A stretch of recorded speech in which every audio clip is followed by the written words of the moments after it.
आखिरी सफर। और फिर इस तारीक गुफे में हम लैपटॉप की स्क्रीन पर देख रहे थे एक खलाई शटल हमारे करह अर्ज में दाखिल हुआ।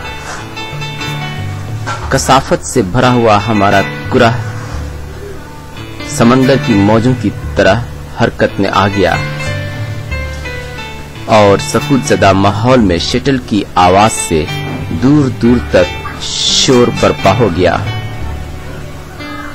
ये अजीबो गरीब खलाई शटल हमारी दुनिया का नहीं हो सकता है, इसलिए कि इससे नामालूम सिग्नल मिल रहे हैं। मैंने हैरत से कहा, फिर इसकी मौजूदगी,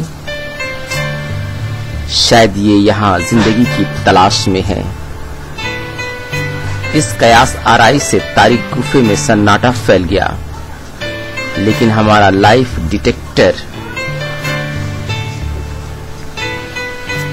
इस बात की निशानदेही कर रहा था कि हमारे इतराफ में जिंदगी की अलामतें खत्म हो चुकी हैं। नबातात व हैवानात इस अजीम तबाही का लुक़्मा-ए अजल बन चुके हैं और हम सब टिमटिमाते हुए चिराग की तरह हैं जो अब बुझने ही वाले हैं। इजारादारी की दौड़ में एडवांस टेक्नोलॉजी ने बनी नौ इंसान को अपनी तबाहकारियों का शिकार बना लिया है। ये जमीन जो हजारों साल से इंसानों के हाथों संवरती रही थी, मिनटों में तबाह व बर्बाद हो गई है। अब जो बाकी हम हैं, मौत से पहले मर रहे हैं।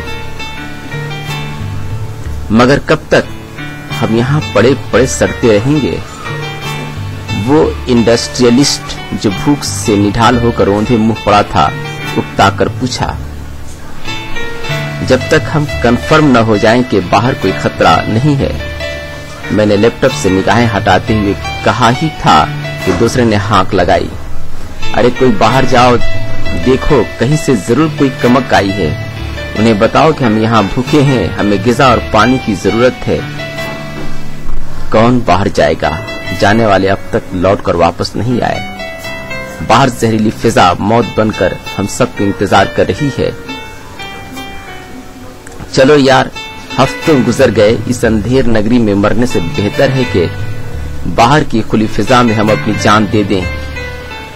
फिर आनन फानन इस गुफा के अंदर छुपे लोग बाहर चले गए। वो यकीनन यहाँ महफूज थे कि हम सब ने मिलकर ही इस गुफे की तामीर की थी। यहाँ मसनूई फिजा तैयार की गई थी।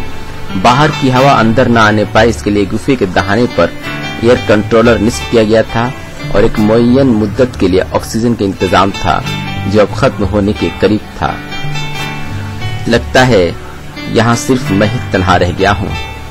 अभी सोच ही रहा था कि एक निस्वानी आवाज उभरी, क्या बाहर की फिजा जिंदगी के लिए मुआफिक है? क्लाइमेट डिटेक्टर अभी तक इसकी इजाजत नहीं दे रहा है। हमें मजीद कुछ और दिन गुजारने होंगे। मैंने लैपटॉप पर निगाह डालते हुए कहा और खलाई शटल की आवाज की तरफ मतवज्जो हो गया। इस वीराने में वक्त गुजारना आसान नहीं था, फिर भी जिनसे लतीफ के एहसास के साथ कुव्वते इनकेबाज, जिंदा रहने की तमन्ना और लैपटॉप पर बेकार की मसरूफियत ने इस जानलेवा वक्त से आखिरकार हमें आजादी अता कर ही दी। अंधेरे से उजाले की तरफ हम निकल आए।